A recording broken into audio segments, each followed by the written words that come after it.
Abu Bakr பயந்தார்கள் தான் நயவஞ்சகனா என்று, உமர் பயந்தார்கள் தான் நயவஞ்சகனா என்று, ஹந்தலா பயந்தார்கள் தான் நயவஞ்சகனா என்று. இவர்கள் எல்லோரும் இறைத்தூதருடைய தோழர்கள், இறைவனால் சொர்க்கத்திற்காக நற்செய்தி சொல்லப்பட்ட பொருந்திக் கொள்ளப்பட்டதாக கூறப்பட்டவர்கள்.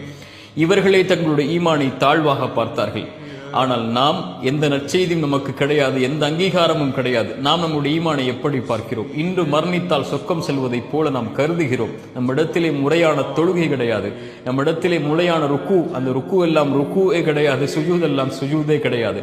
நாம் செய்கின்ற பிரார்த்தனைகள் எல்லாம் முழுமையான பிரார்த்தனை கிடையாது, ஓதுகின்ற குர்ஆன் எல்லாம் முழுமையான ஓதுதல் கிடையாது. எந்த செயல்பாடுடைய அங்கீகாரமும் தரமும் இல்லாத நாம் நம்மை எப்படி பார்க்கிறோம்? பிறருடைய குறைகளை ஆராய்வதை விட்டுவிட்டு நம்முடைய ஈமானை தாழ்வாக பாருங்கள்.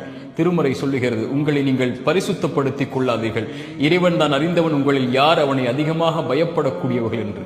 யார் தங்களை தாழ்த்திக் கொள்கிறார்களோ ஈமானில் இறைவன் அவர்களை உயர்த்துவார்.